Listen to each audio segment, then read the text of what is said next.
Peddireddy Ramachandra Reddy AP రాజకీయాల్లో పరిచయం అక్కర్లేని పేరు. అత్యంత సీనియర్ లీడర్ గా ఎస్టాబ్లిష్ అయ్యి అసలు ఓటమరిగని నేతగా అతను ప్రజల మనసు గెలుచుకొని శాసనసభ్యులుగా కొనసాగుతున్నారు. అతనే కాదు, అతని కుటుంబ సభ్యులు కూడా, ఒకరు ఎంపీగా, వాళ్ళ తమ్ముడు ఎమ్మెల్యేగా ఈ రాజకీయాల్లో కొనసాగుతున్నారు. అలాంటి పెద్దిరెడ్డి రామచంద్రారెడ్డికి చాలా ఇబ్బందికర పరిస్థితులు వచ్చాయి. కావాలని నన్ను టీడీపీ ప్రభుత్వం, కూటమి ప్రభుత్వం ఇబ్బందులకు గురి చేస్తుంది అని చెప్పి ఆయన ఆవేదన వ్యక్తం చేస్తున్నారు. ప్రస్తుతం నాతో పాటు ఉన్నారు ఎమ్మెల్యే పెద్దిరెడ్డి రామచంద్రారెడ్డి గారు, మాజీ మంత్రి. ఒకసారి అడిగి తెలుసుకుందాం. సార్ నమస్తే. మిమ్మల్ని కూటమి ప్రభుత్వం టార్గెట్ చేసింది అని చెప్పి మీరు చెప్తున్నారు. పర్సనల్ గా తీసుకొని అనేక ఇష్యూస్ థెరపీకి తీసుకొస్తున్నారు అని చెప్తున్నారు. జగన్ గారి టార్గెటా, పెద్దిరెడ్డి గారి టార్గెటా చంద్రబాబు నాయుడు గారి కంటే? జగన్ గారు టార్గెటే, పెద్దిరెడ్డి టార్గెట్. కాకపోతే జిల్లాలో ఉన్నాను నేను, ఆయన సొంత జిల్లాలో. చంద్రబాబు నాయుడికి వ్యతిరేకంగా పనిచేశాము గత ఎన్నికల్లో కానీ అంతకుముందు కానీ. ఎప్పుడు కూడా వారికి మాకు ప్రత్యర్థి రాజకీయాలు ఉంటాయి తప్ప సానుకూలంగా ఎప్పుడు కూడా లేము. మరి ఇలాంటి పరిస్థితుల్లో ఆయన అధికారంలోకి వచ్చాడు. మరి కోపం కట్టలు తెంచుకొని మా మీద రియాక్ట్ అవుతున్నాడు. సామాన్యంగా సహజంగానే ఉంటుంది, దాన్ని మనం ఎదుర్కోవాలి. రైట్. అంటే ఏ ప్రభుత్వం అధికారంలోకి వచ్చినా ఒకరిపైన ఒకరు ఆరోపణలు చేసుకోవటము, గత ప్రభుత్వంలో ఇన్ని అరాచకాలు జరిగాయని చెప్పడం అనేది కామన్ అయిపోయింది. కానీ ఇక్కడ పర్సనల్ అటాక్స్ వరకు వెళ్ళి చంపటము, అనేక దాడులు చేయటము, విగ్రహాలు పగలగొట్టడం, ఈ ఇష్యూస్ అన్ని చూస్తున్నప్పుడు ఏపీలో రాజకీయ పరిస్థితులు ఎలా ఉన్నాయి అనే మాటకి మీ సమాధానం? రాజకీయ పరిస్థితులు అనే దానికంటే ఒక శాంతి భద్రతలు అనేది పక్కదో పట్టింది. పోలీసు వ్యవస్థ అంతా కూడా కుప్పగూలిపోయింది. చంద్రబాబు నాయుడు చెప్పు చేతల్లో అధికారులందరూ కూడా విలువెల్లాడిపోతున్నారు. మరి చంద్రబాబు నాయుడు ఏమో కక్ష సాధింపు చర్యలకు పూర్తి స్థాయి ప్రాధాన్యత ఇస్తా ఉన్నారు. మరి మీరంతా కూడా చూశారు, మా నాయకుడి ఆధ్వర్యంలో, జగన్మోహన్ రెడ్డి గారి ఆధ్వర్యంలో ఢిల్లీలో కూడా మేము ధర్నా చేశాము. అక్కడ వీడియోలన్నీ కూడా దేశ రాజకీయాల్లో ఉన్న సీనియర్ నాయకులకి అందరికీ కూడా చూపించడం జరిగింది. వారు కూడా వాళ్ళ అభిప్రాయాలు వ్యక్తం చేయడం జరిగింది. అదేవిధంగా నేషనల్ మీడియాకంతా కూడా అవన్నీ కూడా చూపడం జరిగింది. మరి ఎంత దారుణంగా బీహార్లో కానీ ఏ రాష్ట్రంలో కూడా భారతదేశంలో ఇంతవరకు జరగలేదనేది ప్రతి ఒక్కరి ఆలోచన కూడా. కూటమి ప్రభుత్వం ఇచ్చిన హామీలను అమలు చేయటానికి రాష్ట్ర ఖజానా ఖాళీగా ఉంది, నా మీద చాలా బాధ్యత ఉంది, ఇవి అమలు చేయాలి అంటే లాట్ ఆఫ్ ఫైనాన్షియల్ నీడ్ అవసరం ఉంది అని చంద్రబాబు నాయుడు పదే ప్రతి ప్రెస్ మీట్ లో చెప్తున్నారు. మొత్తం డబ్బా పెట్టని ఖాళీ చేసేసింది వైసీపీ ప్రభుత్వం. అంటే సంక్షేమ పథకాలకే ఇచ్చేసారు, ఇంకా అమౌంట్ ఏమీ లేకుండా చేసేసారు అనేది ఎలా క్లెయిమ్ చేసుకుంటుంది వైసీపీ దీన్ని? ఈరోజు మనం పరిస్థితి చూస్తే 2019 ఎన్నికలైన తర్వాత జగన్మోహన్ రెడ్డి గారు ఏమైతే హామీలు ఇచ్చారో అవన్నీ కూడా తూచా తప్పకుండా అమలు చేస్తాం 2024 దాకా కూడా. దాంట్లో ప్రధానంగా మనం చూడాల్సింది, ఆ రోజు కేవలం 100 కోట్లతో మనం రాష్ట్ర ఖజానాను తీసుకోవడం జరిగింది. మరి ఈరోజు 1000 కోట్లతో రాష్ట్ర ఖజానా జగన్మోహన్ రెడ్డి గారు చంద్రబాబు నాయుడుకి అప్పగించారు. మరి ఆయన సూపర్ 6 హామీలు ఇచ్చాడు. మరి ఎందుచేత ఆ హామీలన్నీ కూడా ఆయన అమలు చేయడానికి సంకోచిస్తూ ఉన్నాడు? ఎంచేత అన్ని కూడా పోస్ట్పోన్ చేయడము లేకపోతే వదిలేయడం చేస్తూ ఉన్నాడు? మరి ఇవన్నీ కూడా రాష్ట్ర ప్రజలంతా కూడా గమనిస్తూ ఉన్నారు. Okay, right. చిత్తూరు జిల్లాకు సంబంధించిన నాయకుడు పెద్దిరెడ్డి రామచంద్రారెడ్డి. అలాంటి ఒక నాయకుడిని సైట్ చేస్తే, లేదంటే తనని కొంత తక్కువ చేస్తే రాజకీయంగా నాకు తిరుగుండదని ఒక భావన కనిపిస్తుందా? లేదు అంటే గతంలో నిజంగానే మీరు తప్పులు చేయటం వల్లనే ఇప్పుడు ఎత్తి చూపిస్తున్నారని? ఈ రాష్ట్ర ప్రజలకు అందరికీ కూడా ఇందాక నేను మీడియాలో చెప్పాను, మేమేం కూడా తప్పు చేయలేదు. ప్రత్యేకంగా మా జిల్లా ప్రజలకు నేను చెప్పుకోవాల్సిన అవసరం లేదు, వాళ్ళందరికీ కూడా నా వ్యక్తిత్వం గురించి బాగా తెలుసు. మరి ఇలాంటి పరిస్థితుల్లో కేవలం ఏదైనా రాజకీయంగా మామూలుగా ఒక పార్టీ తరఫున పనిచేస్తాం తప్ప ఎప్పుడు కూడా ఇండివిజువల్గా వ్యక్తిని తీసుకొని అతని క్యారెక్టర్ హననం చేయడం కానీ, మరి ఆ వ్యక్తిని టార్గెట్ చేసి కేసులు ఇరికించడం కానీ, ఇది ఎప్పుడు కూడా మా పార్టీ కానీ మా నాయకుడు జగన్మోహన్ రెడ్డి గారు కానీ చేయలేదు. చంద్రబాబు నాయుడే కాదు, ఏ వ్యక్తి మీద కూడా చేయలేదు. మరి ఈరోజు చంద్రబాబు నాయుడు కొత్తగా ఈ ఆలోచనతో ముందుకు వచ్చాడు కాబట్టి తప్పకుండా కొన్ని ఇబ్బందులు ఉంటాయి, అయినా కూడా ధైర్యంగా ఎదుర్కొంటాం. రాష్ట్ర ప్రజలకందరికీ కూడా తెలియజేస్తాం. మేమేం తప్పు చేయలేదు, ఏదైనా తప్పు చేస్తుంటే శిక్షకు అర్హులు. అదే కాకుండా ఏ కేసులు పెట్టినా కూడా అవన్నీ కూడా తప్పుడు కేసులు అనేది కూడా నిరూపిస్తాం ఈ రాష్ట్ర ప్రజలకు అని చెప్పి తెలియజేస్తూ ఉంటాం. సార్, యాక్చువల్గా నాయకులే ఇంత ఇబ్బందులు పడుతున్నారు, కేసులను ఎదుర్కొంటూ ఉన్నారు, అరెస్టులు అవుతున్న పరిస్థితి. కార్యకర్తలకి ఇలాంటి సమయంలో ఎలాంటి భరోసా ఉంటుంది, ఎలాంటి ధైర్యం ఉంటుంది మీతో కలిసి పనిచేయడానికి? కార్యకర్తలందరూ కూడా ధైర్యంగా ఉన్నారు. వాళ్ళందరూ కూడా వైఎస్ఆర్ కాంగ్రెస్ పార్టీకి పూర్తి స్థాయి మద్దతు ఇస్తూ ఉన్నారు. దాంట్లో ఎలాంటి ఇది లేదు. మా నాయకుడు జగన్మోహన్ రెడ్డి గారి మీద విపరీతమైన ప్రేమ అభిమానాలు ఉన్నాయి. మీరే చూశారు, సీట్లు తక్కువ వచ్చినా కూడా మాకు 40% ఓట్లు వచ్చాయి. కాబట్టి మా ప్రజల్లో వైఎస్ఆర్ కాంగ్రెస్ పార్టీ మీద పూర్తి విశ్వాసం ఉంది. చిన్న చిన్న ఇబ్బందులు, పెద్ద పెద్ద ఇబ్బందులు ఎదుర్కొనే కార్యకర్తలందరూ కూడా చాలామంది ఉన్నారు. అయినా కూడా మొక్కవని ధైర్యంతో వాళ్ళు వైఎస్ఆర్ కాంగ్రెస్ పార్టీకి అండగా జగన్మోహన్ రెడ్డి గారికి తోడుగా నిలబడుతూ ఉన్నారు. సార్, 40% ఓట్ బ్యాంక్ గురించి పదే పదే అనేక సందర్భాల్లో జగన్ గారు కావచ్చు, మీలాంటి సీనియర్ లీడర్స్ మాట్లాడుతున్నారు. రాబోయే 5 ఏళ్ళు దాన్ని అలాగే కంటిన్యూ చేయటం కాదంటారా? అది తప్పకుండా నిలబడుతుంది. ఎందుకంటే చంద్రబాబు నాయుడు గారే మా ఓట్లు చెక్కు చెదరకుండా నిలబెట్టేదే కాకుండా మాకు విజయానికి కావాల్సిన ఓట్లు కూడా చంద్రబాబు నాయుడే మాకు ఇస్తాడు. ఎంచేతంటే ఆయన హామీలు నెరవేర్చడంలో విఫలం అవడం కానీ, ఆయన దౌర్జన్యాలు పెచ్చుమీరిపోవడం కానీ, ఆయనకు సహించరాని కోపము, ఆవేదన, కుట్ర అన్నీ కూడా ప్రతిపక్షాల మీద అవన్నీ కలిసి తప్పకుండా మాకు అత్యధిక మెజారిటీ సాధించే విధంగా చంద్రబాబు నాయుడే దోహదపడతాడు. జగన్ గారికి సెక్యూరిటీ విషయంలో అనేక ఆరోపణలు చేస్తూ ఉన్నారు, రిక్వెస్ట్ చేస్తున్నారు, హైకోర్టుకు కూడా వెళ్ళారు. ఎలా చూడాలి ఈ ఇష్యూని? నిజంగానే కావాలని చేస్తుందంటారా ప్రభుత్వం? ఒకవైపు నిజంగానే కావాలని చేస్తుంది. ఎందుకంటే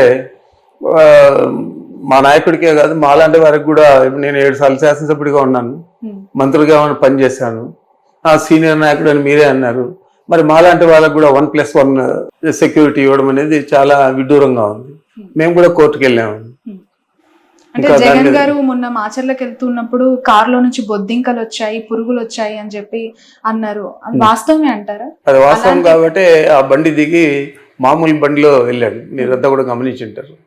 అది ఎందుకు పనిచేయని ఒక బీపీ అంటే బుల్లెట్ ప్రూఫ్ కార్ ఇచ్చారు.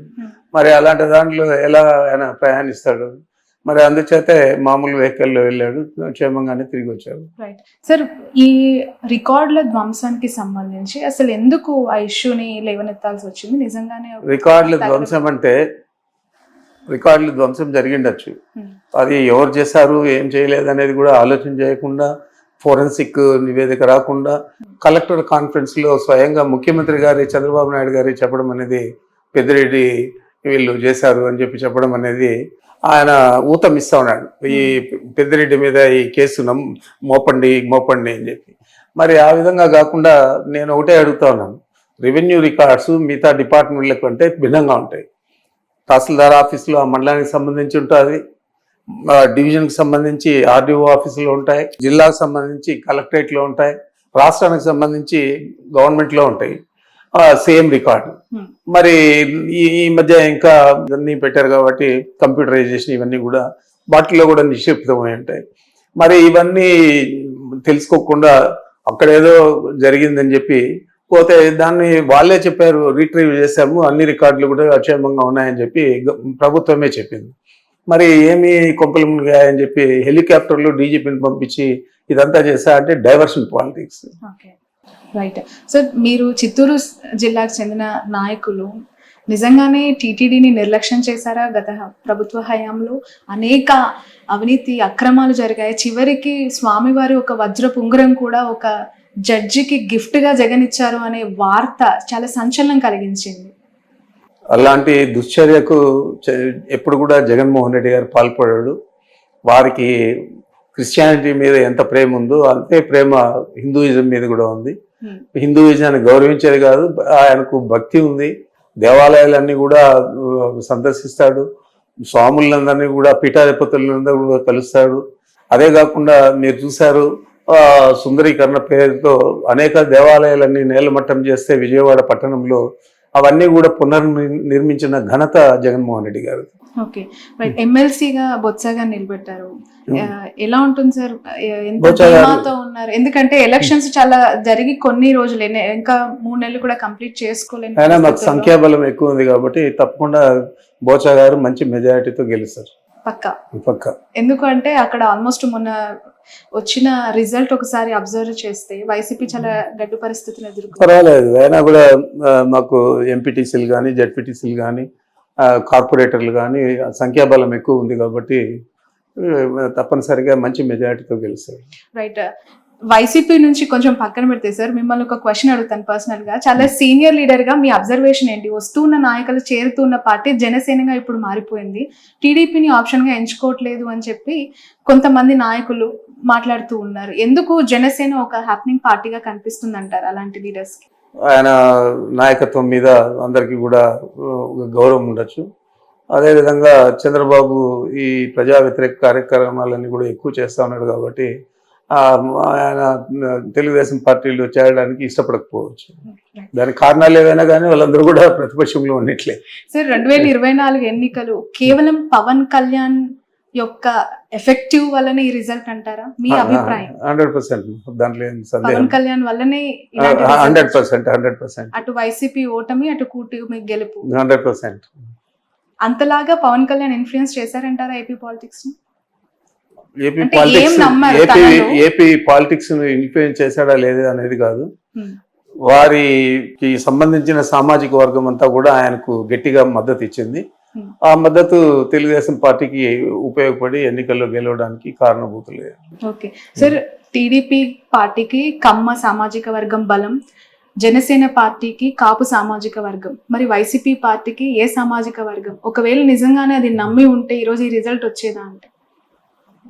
లేదు, లేదు. రెడ్లంతా కూడా చాలా మంది వ్యతిరేకం చేశారు. కారణాలు ఏవైనా కానీ రాబోయే రోజుల్లో మంచి ఫలితాలు వస్తాయని చెప్పి ఆశిస్తాను. రైట్.